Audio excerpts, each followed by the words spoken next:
এই জীবন কিভাবে বদলানো সম্ভব? কিছু মানুষ বলেন যে নিরন্তর কাজ করলে, পুরুষার্থ পালন করলে এই জীবন বদলে ফেলা সম্ভব। আজ আমি আপনাকে বোঝাবো যে এক মুহূর্ত, সময় আর সিদ্ধান্ত কতটা গুরুত্বপূর্ণ হয়। এক মুহূর্তই যথেষ্ট। একটা মুহূর্ত এত শক্তিশালী হতে পারে যে তা আপনার সমগ্র জীবন পাল্টে দিতে পারে। এমন এক সময় ছিল শ্রীরামের কাছে, যখন ওনাকে সিদ্ধান্ত নিতে হয় যে উনি নিজের পিতার আদেশ পালন করতে বনবাসে যাবেন নাকি যাবেন না। উনি সেই আদেশ পালন করেছিলেন, তারপর সময় অনুসারে উপযুক্ত সিদ্ধান্ত নিলেন। আর আজ সকলের মনে বসবাস করেন শ্রীরাম। আর অন্যদিকে আছে রাবণ। ওনার কাছে একটা সময় ছিল, একটা সুযোগ ছিল নিজের প্রারব্ধকে শুভ করে তোলার। উনি ভুল করলেন আর মৃত্যু লাভ করলেন। নির্বাচন সবসময় আপনার হাতে, শুধু আপনাকে সময়কে বুঝতে হবে, সেই মুহূর্তকে বুঝতে হবে আর উচিত সিদ্ধান্ত নিতে হবে, ব্যাস। বুঝতে শিখুন এই সময়ের দাবি কি, বুঝতে শিখুন এই সময়ের ইচ্ছে কি, আর উচিত সিদ্ধান্ত নিন। আর আমার সাথে ভালোবেসে বলুন, রাধা রাধা। জ্ঞান এবং অহংকার, এই দুইয়ের মধ্যে সম্পর্ক কোথায়? সম্পর্ক ঠিক সেরকম যেরকম হাত এবং কাকনের, যেমন চোখ এবং দৃষ্টির সম্পর্ক। এবার আপনি বলবেন, আমি কি বলছি? জ্ঞান এবং অহংকারের এমন সম্পর্ক কি করে হতে পারে? দেখুন, যে ব্যক্তি জ্ঞানী, যার কাছে জ্ঞান রয়েছে এবং তিনি জানেন যে তার কাছে জ্ঞান রয়েছে, তার মধ্যে নিজে থেকেই অহংবোধ জাগ্রত হয়। খুব কম সংখ্যক এমন জ্ঞানী ব্যক্তি আছেন যারা নিজেদের অহংকারের বিষয়ে আঁচ করতে পারেন। প্রকৃত জ্ঞানী হলেন তিনি, যিনি নিজের জ্ঞানের সদ্ব্যবহার করে অহংকারকে দূর করেন। উচিত সময়ে বুঝে যান, নিজের অন্তর যাচাই করে এই বিষয়টা দেখেন যে তার অন্তরে অহংবোধ জাগ্রত হচ্ছে এবং নিজেকে সেখানেই থামিয়ে দেন, যাতে অহংকারের পথে তিনি অগ্রসর না হয়ে যান। এই অহংকার কখন উচিত, কখন অনুচিত, কখন প্রয়োগ করা উচিত, উচিত নয়, কখন বাধা দেওয়া উচিত, এটা শেখা অত্যন্ত প্রয়োজনীয়। আর যদি এটা আপনি শিখতে পারেন, তাহলে আপনি একজন জ্ঞানীও হয়ে উঠবেন এবং সুখীও থাকবেন। তাই মনে রাখবেন, এই জ্ঞান নিয়ে কখনোই অহংকার করবেন না, বরং সবসময় নিজের অহংবোধের বিষয়ে প্রকৃত ধারণা রাখবেন। আসুন আমার সাথে ভালোবেসে বলুন, রাধা রাধা। আমাদের জীবনে 7 ধরনের সুখ আছে, আর সেগুলো লাভ করার জন্য আমরা অত্যন্ত প্রচেষ্টা করি। কিন্তু কোনো প্রচেষ্টা করার পূর্বে তা কিভাবে করব সেটা বোঝা খুব প্রয়োজন, আর সেখানেই আমরা ভুল করে থাকি। যে কাজটা আমাদের পরে করা উচিত, সেটাই আমরা আগে করে বসি। আপনাকে স্পষ্ট করে বোঝাই, প্রত্যেক সুখের সাথে 2টি ক্রিয়া জড়িত থাকে। এবার যখন আমরা ধনের কথা বলি, তখনও 2টি ক্রিয়া জুড়ে থাকে। প্রথম ক্রিয়া হলো ধন অর্জন করা, দ্বিতীয় ক্রিয়া হলো ধনের ব্যবহার করা। আর জীবনে ধনের ব্যবহার করার পূর্বে ধন কিভাবে অর্জন করতে হয় তা শেখা অত্যন্ত প্রয়োজনীয়। আমরা মন্দিরে যাই, ভগবানের আরাধনা করি, তার জন্য পুজো করি, ওনাকে প্রসন্ন করতে চাই, কিন্তু তার আগে ভগবানের ওপর আস্থা রাখা প্রয়োজনীয়। যদি আপনার অটল বিশ্বাস থাকে, তবেই আপনি প্রকৃত ভক্ত হয়ে উঠতে পারবেন। এবার যদি আপনি বক্তা হয়ে থাকেন, শ্রেষ্ঠ বক্তা হতে চান, এই সংসারের সামনে নিজের বক্তব্য রাখতে চান, তাহলে কথা বলার পূর্বে কথা শুনতে শিখুন।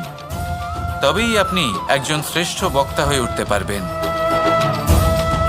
জীবনে সম্পর্ক স্থাপন করার আগে সম্পর্ক বজায় রাখতে শিখুন, তবেই আপনি একজন প্রকৃত সাথী হয়ে উঠবেন। জীবনে পরাজয় মানার পূর্বে বিজয়ী হওয়ার চেষ্টা কিভাবে করতে হয় সেটা শিখুন, তবেই আপনি একজন নিপুণ ব্যক্তি হয়ে উঠবেন।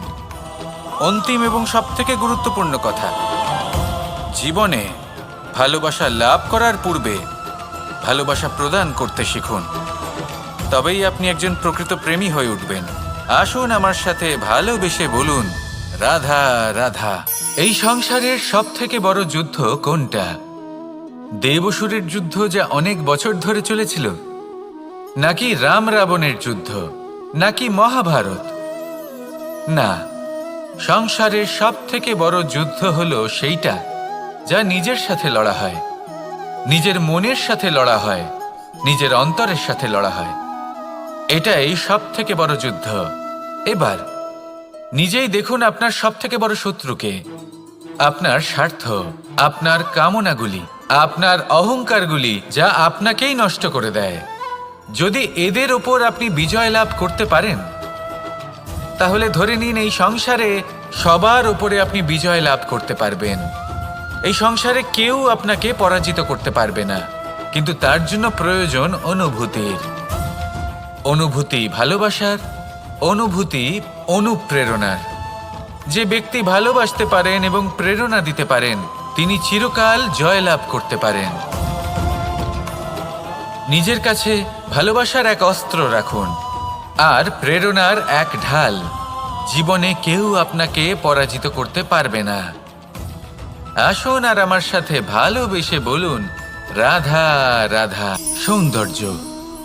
মানুষ নিজের সৌন্দর্যের বিষয়ে কতটা ভাবে, চায় যে সে সব থেকে বেশি রূপবান হবে, সব থেকে বেশি সুন্দর হবে। কিন্তু সৌন্দর্যের পরিভাষা কি তা কি সে জানে? কোনো মাকে জিজ্ঞেস করুন, ওনার জন্য সৌন্দর্যের পরিভাষা ওনার সন্তান। কোনো ভক্তকে জিজ্ঞেস করুন, ওনার জন্য সৌন্দর্যের পরিভাষা ওনার ভগবান। শ্রীরামকে জিজ্ঞেস করুন, ওনার জন্য সৌন্দর্যের পরিভাষা হলো হনুমান। ভাঙা হানু, ফুলে যাওয়া মুখ, দেখতে গেলে উনি বানর, লম্বা লেজ, এত নিরীহ যে ওনাকে অমূল্য মালা দিলে সেটা ছিঁড়ে তার ভেতরে শ্রীরামকে খুঁজছিলেন। কিন্তু ওনার ভাবনা কত সুন্দর। উনি এটা বিশ্বাস করেন যে সংসারের যতই মূল্যবান জিনিস দিয়ে এই মালা তৈরি করা হোক না কেন, যদি এর মধ্যে শ্রীরাম না থাকেন তাহলে এর মধ্যে কোনো অর্থ নেই। সৌন্দর্য রূপে নয়, ভাবনায় নিহিত থাকে। যদি আপনি সৌন্দর্য প্রাপ্ত করতে চান তাহলে তা কর্মে নিয়ে আসুন, ভাবনায় এবং বিচারে নিয়ে আসুন। এই সৌন্দর্য আপনার সাথেই থাকবে। যদি আপনি সৌন্দর্যকে রূপের মধ্যে খোঁজেন তাহলে কিছুক্ষণের জন্য পাবেন, সেই সৌন্দর্য সময়ের সাথে হারিয়ে যাবে। সৌন্দর্য যদি পেতে চান, খুঁজতেই চান, তাহলে হৃদয় খুঁজুন, কর্মে খুঁজুন। মন প্রসন্ন হয়ে বলবে, রাধা রাধা। এই সংসারে মানুষ জন্মগ্রহণ করেন, বড় হতে থাকেন, পুরুষার্থ লাভ করেন, অর্জন করেন। অর্জন করা আসলে কি? বেশিরভাগ মানুষ বলেন অর্জন করা অর্থাৎ ধন সম্পত্তি অর্জন করা। আর কি অর্জন করা যায়? আর কি লাভ করা যায়? আসল প্রশ্ন হলো এটাই যে কি এমন আছে যা বাস্তব রূপে অর্জন করার যোগ্য। তা হলো ব্যবহার, জ্ঞান এবং সন্তোষ। কেন? কারণ আপনি যখন এই সংসার ছেড়ে চলে যাবেন তখন আপনার ধন সম্পত্তি আপনাকে বিদায় জানাতে আসবে না। আপনাকে বিদায় জানাতে আসবে আপনার আপনজন, যাদের সাথে আপনার সুসম্পর্ক ছিল। সমগ্র সংসারে সহস্র মানুষ ধন অর্জন করে থাকেন। শ্রেষ্ঠ মানুষ হলেন তিনি যিনি ব্যবহার, জ্ঞান এবং সন্তোষ অর্জন করে থাকেন, একে সকলের মধ্যে বিতরণ করেন। তাই এটাই করুন আর আমার সাথে ভালোবেসে বলুন, রাধা রাধা। সেই কখন থেকে এই পুস্তকটিকে দেখছি, কিন্তু এর থেকে আমি কোনো জ্ঞান লাভ করতেই পারছি না। এবার আপনি বলবেন যে আজ কেমন বিচিত্র কথা বলছি আমি। যদি এই পুস্তক থেকে আমাকে জ্ঞান লাভ করতে হয় তাহলে শুধুই তাকিয়ে থাকলে হবে না। আমাকে এই পুস্তককে খুলতে হবে, পড়তে হবে, তাকে বুঝতে হবে, তবেই তো জ্ঞান প্রাপ্তি হবে। বড়ই সহজ একটা ব্যাপার, কিন্তু একে যাপন করা অত্যন্ত কঠিন, তাই না? আপনি নিজেকেই দেখে নিন। আপনার কাছে অনেক জ্ঞান রয়েছে। সহজ থেকে সহজতর জ্ঞানের কথা যদি বলি, আপনি এটুকু তো জানেন যে সত্যি কথা বলা ভালো কাজ, দান করা হলো পুণ্যের কাজ। আপনি জানেন যে পরিশ্রম করলে সাফল্য আসবে। এই জ্ঞান তো আমাদের কাছে রয়েছে, এমন অনেক জ্ঞান আমাদের কাছে রয়েছে, কিন্তু আলস্যের কারণে, অবহেলা করে আমরা শুধু এই জ্ঞান প্রয়োগ করতে পারি না, এই জ্ঞান যাপন করতে পারি না, একে আচরণে প্রয়োগ করতে পারি না, সেই জন্য দুঃখী হয়ে যাই। তাই আপনার কাছে যা যা জ্ঞান আছে, যা যা জ্ঞান আপনি লাভ করেছেন, সেই জ্ঞান যাপন করা শুরু করুন, জীবনে প্রয়োগ করতে শুরু করুন। এই মন প্রত্যেকটি মুহূর্তে প্রসন্ন থাকবে, আর লক্ষ্যপ্রাপ্ত করে এই মন বলবে, রাধা রাধা। একটা জলের ফোঁটাকে ফোঁটা নামে সম্বোধন করা হয়। অনেক ফোঁটা একত্রিত হলে সাগরের রূপ ধারণ করে। শুধু একটা পাতাকে পাতা বলা হয়, অন্য অনেক পাতার সাথে একত্রিত হলে তা গ্রন্থের রূপ ধারণ করে। একটা মাত্র সুতো অন্য সুতোর সাথে মিলিত হলে বস্ত্রের রূপ ধারণ করে। অনেক সংখ্যক ইট একত্রিত হলে মহলের রূপ ধারণ করে। সৈন্যরা একত্রিত হলে সৈন্যদল তৈরি হতে পারে। এটা হলো শক্তি সংগঠনের, এটাই হলো শক্তি একতার। তা সে বনস্পতি হোক বা কোনো ব্যক্তিই হোক, কোনো মনোভাবই হোক, যদি একা থাকে তাহলে দুর্বল হয়ে পড়বে। যদি সংগঠিত থাকে তাহলে শক্তিও বাড়বে আর আপনাকে সামনে এগিয়েও নিয়ে যাবে। তাই এই একতায় বিশ্বাস রাখুন আর আমার সাথে ভালোবেসে বলুন, রাধা রাধা। এমন কিছু রয়েছে মানুষের মনে, তাদের জীবনে এমন এক আবেগ যা সর্বজন বিদিত, যা সবাই জানেন যে উপস্থিত আছে। সেটাকে আমরা সমস্যা বলে থাকি। এমনিতে আমরা সকলেই জানি যে এমন কোনো গৃহ নেই যেখানে মৃত্যুর ছায়া পড়েনি, এমন কোনো বৃক্ষ নেই যার দ্বারা ওষুধ তৈরি সম্ভব নয়, এমন কোনো অন্ন নেই যা সময়ের সাথে বিষ বা অমৃতে পরিণত হতে পারে। এবার এই সমস্যাগুলি কোনো ব্যক্তির জন্য সমস্যা হতে পারে, কিন্তু নিজে থেকে এরা কোনো সমস্যাই নয়। এরা আসে আমাদের সাহায্য করতে, আমাদের কিছু শেখাতে। আপনি নিজেই দেখুন, পর্বতের শিখর থেকে কোনো এক পাখি পড়ে গিয়ে নিজের প্রাণ ত্যাগ করলো। সেটা কখন সম্ভব? যখন সেই পাখি ওড়ার চেষ্টাই করে না। তখন যখন কোনো ব্যক্তি জলে পড়ে যান এবং ডুবে গিয়ে নিজের প্রাণ হারান, এর সম্ভাবনা কখন বেশি থাকে? যখন সেই ব্যক্তি সাঁতার কাটার চেষ্টাই করেন না। তখন এই সমস্যা প্রত্যেকের জীবনে থাকবেই, কিন্তু এটা মনে রাখা প্রয়োজনীয় যে কোনো সমস্যা পরিস্থিতির কারণে সমস্যা হয়ে ওঠে না।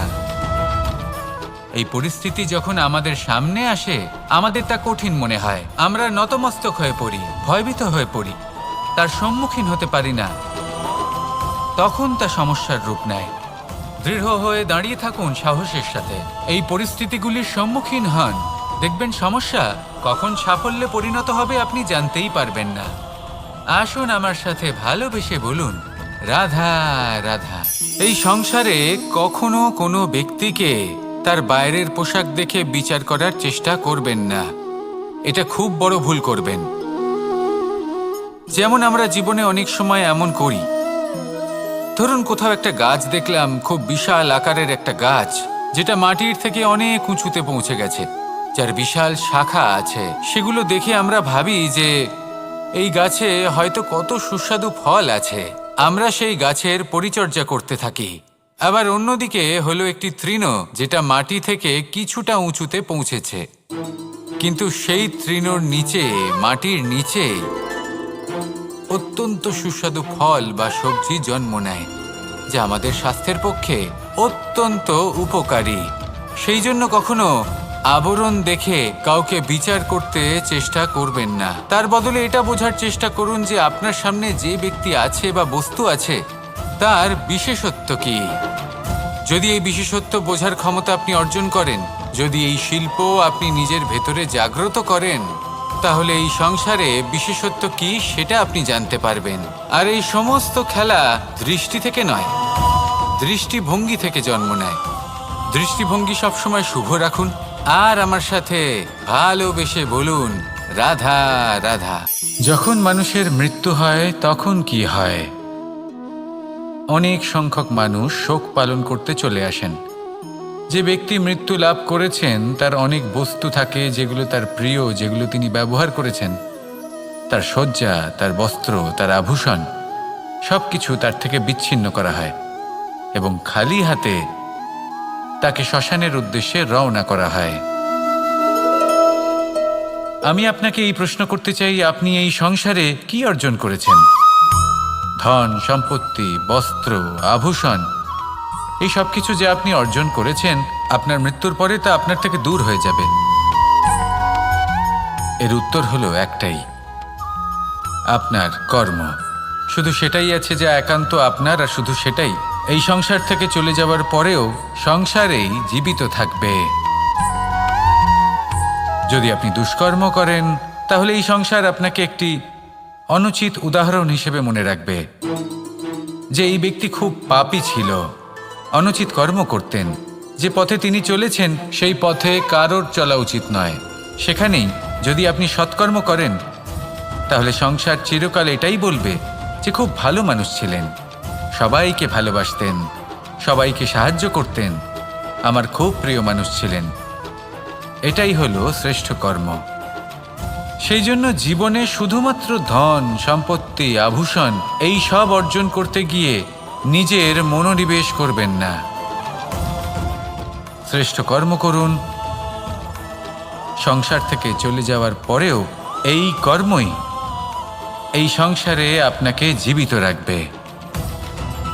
আসুন আমার সাথে ভালোবেসে বলুন, রাধা রাধা। আমরা সবাই সূর্যকে সম্মান করি, ওনাকে শ্রদ্ধা করি, ওনাকে পুজো করি। এই সূর্য আমাদের শক্তি প্রদান করেন, প্রকাশ প্রদান করেন। কখনো কখনো উষ্ণতা এতটাই বাড়িয়ে তোলেন, এতটাই তপ্ত করে তোলেন, আমাদের একথা মনে হয় যে আমাদের এই শরীর জ্বলে যাচ্ছে। তখনও আমরা বিরোধিতা করি না, তাকে কটু কথা শোনাই না, আমরা সসম্মানে তা গ্রহণ করি। কেন কেন করি? কারণ আমরা জানি যে সন্ধেবেলা যখন সূর্যাস্ত হবে, তখন শুধুমাত্র অন্ধকার বাকি থাকবে। ঠিক কিছুটা এরকমই হয় আমাদের মাতা পিতাও, যিনি আমাদের জন্ম দেন, আমাদের ভরণ পোষণ করেন, আমাদের বড় করেন, আমাদের প্রেম প্রদান করেন। কখনো কখনো তাদের মুখ থেকে কটু কথা নিঃসৃত হয়, আমাদের দুঃখ হয়, কিন্তু তখন আমাদের এটা বোঝা উচিত এগুলি নিঃসৃত হচ্ছে আমাদেরই মঙ্গলের জন্য। যেমন সূর্যদেব, উনিও উত্তাপ দিয়ে থাকেন আমাদেরই মঙ্গলের জন্য, যাতে ফসল পাকতে পারে, যাতে জল বাষ্প হয়ে মেঘ হতে পারে, বৃষ্টি হতে পারে, আর এই সংসারে নিরন্তর জলের প্রবাহ থাকে। আমাদের মাতা পিতা, তাদের কঠোর আচরণ, তাদের কঠোর অনুশাসনের পেছনে লুকিয়ে থাকে ওনাদের ভালোবাসা। আমাদের তা বুঝতে হবে, সসম্মানে ওনাদের গ্রহণ করতে হবে। কারণ ঠিক সূর্যাস্তের পরে যেমন চতুর্দিক অন্ধকারচ্ছন্ন হয়ে যায়, তেমনি আমাদের জীবন থেকে যখন আমাদের মাতা পিতা চলে যায়, তখন আমাদের জীবনেও শুধু এবং শুধুমাত্র অন্ধকারই ছেয়ে থাকে। সেই জন্য নিজের মাতা পিতাকে সম্মান করুন, ওনাদের ভালোবাসা প্রদান করুন। এই মন আর এই জীবন প্রসন্ন হয়ে বলবে, রাধা রাধা। পরিস্থিতি কখনো এটা ভালো থাকে, আবার কখনো মন্দ হয়ে যায়। কখনো এই পরিস্থিতি আমাদের পক্ষে থাকে, আর কখনো এই পরিস্থিতি অনুযায়ী আমাদের চলতে হয়। কোনো বিকল্প থাকে না। কিন্তু যখনই এই পরিস্থিতি খারাপ হয়ে যায়, তখন কি করা উচিত সেই প্রশ্ন মনে জেগে ওঠে। পরিস্থিতি যখন প্রতিকূল হয়, তখন আমরা কিছু হারালে তা হারিয়ে ফেলি, ঠিক আছে, কিন্তু যা বাকি আছে সেটা আমরা আগলে রাখতে পারি। পরিস্থিতিকে সামলে রাখার চেষ্টা আমরা অবশ্যই করতে পারি, শুধু সেটুকুই আমাদের হাতে রয়েছে। কিন্তু এর থেকেও বড় সমস্যা আছে, অহংকার। কখন প্রবেশ করে আমরা জানতেও পারি না। এই অহংকার আপনাকে বুঝতেও দেবে না যে আপনি সত্যি কিছু হারিয়েছেন। আপনার কিছুই যাবে আসবে না। দেখতে গেলে আকাশের সূর্য নিজের প্রকাশ হারিয়ে ফেলে যখন অন্ধকার ঘনিয়ে আসে। তাহলে আমরা কে হই? ওনার সামনে তো কিছুই নই। এই অহংকার আমাদের দমন করতেই হবে। এটা বিশ্বাস করতে হবে যে এই সমগ্র সৃষ্টিতে আমরা শুধুমাত্র একটা কণা, তার থেকে বেশি আর কিছুই নয়। বিশ্বাস করতে হবে যে আমরা ততটাও বড় নই যে কখনোই কিছুই হারাবো না। এবার যেদিন এই জ্ঞান আপনি আত্মস্থ করে নিজের আচরণ পাল্টাবেন, মনে রাখবেন সেই দিনই অহংকারকে দমন করতে আপনি পথে অগ্রসর হয়ে পড়েছেন। এই অহংকারকে দমন করুন আর আমার সাথে ভালোবেসে বলুন, রাধা রাধা। আমি দ্বারকাধীশ এবং আমার সভাতে বিভিন্ন সময় বিভিন্ন ধরনের মানুষ আসেন, নিজেদের দাবি নিয়ে, নিজেদের ইচ্ছে নিয়ে। কখনো কেউ ভোজন চান, আবার কখনো কেউ ওষুধ, কখনো কেউ বস্তু চান, কেউ আবার চান বস্ত্র। কারোর জ্ঞান চাই, কারোর ধন চাই, আবার কারোর বাসস্থান। অনেক সময় আমি এই অনুরোধ, এই ইচ্ছে পূর্ণ করি না। এবার আপনি এটা ভাবতেই পারেন যে কৃষ্ণ তো তাহলে লোভী, ওর কাছে তো সবকিছুই রয়েছে, তারপরেও সে নিজের প্রজার ইচ্ছে পূর্ণ করে না, তাদের সমস্যাগুলি বুঝতে পারে না, তাদের সুখ স্বাচ্ছন্দ্য প্রদান করে না। আসল সত্য হলো এটাই যে কোনো সবল ব্যক্তি, যে কোনো গৃহস্থ ব্যক্তি যে কাজ করতে সক্ষম, তার পরিশ্রম দ্বারাই নিজের প্রয়োজনগুলি এবং ইচ্ছেগুলি পূরণ করা উচিত। এটা অত্যন্ত প্রয়োজনীয়। আর এগুলো তিনি করতে পারেন শিল্প, ব্যবসা, আচরণ অথবা জ্ঞানের ভিত্তিতে। এই পথে চলতে হবে, পরিশ্রম করতে হবে, তবেই সে কিছু অর্জন করতে পারবে। এবার এমন কোনো ব্যক্তি যার এই সব কিছুতে কোনো রুচি নেই, যে কিছুই করতে চায় না, সে কিছুই অর্জন করতে পারবে না। এবার এরকম কোনো ব্যক্তিকে যদি আমি কোনো বস্তু প্রদান করি, তাহলে কি হবে? সে পরাধীন হয়ে যাবে, আর সেটা উচিত হবে না। তাহলে কি করা উচিত? তাকে পথ দেখানো, তাকে বোঝাতে হবে যে কোন পথে চলে তুমি নিজের লক্ষ্য প্রাপ্ত করতে পারবে। শিল্প, জ্ঞান, আচরণ এবং ব্যবসা, এই পথে কিভাবে চলে সেটা শেখাতে হবে। আর আমি সেটাই করি। তার ফলে কি হয়? ব্যক্তি স্বাধীন হয়ে যায়। সংসারে সে যা চাইবে তাই প্রাপ্ত করতে পারবে, কখনো কারোর থেকে কিছু চাইবার প্রয়োজন পড়বেই না। এই কথাটা সবসময় মনে রাখবেন। যখনই দান করবেন তা ভাবনা চিন্তা করে এমনভাবে দান করবেন যাতে সামনের ব্যক্তি স্বাধীন হতে পারেন, পরাধীন নয়। আসুন আমার সাথে ভালোবেসে বলুন, রাধা রাধা।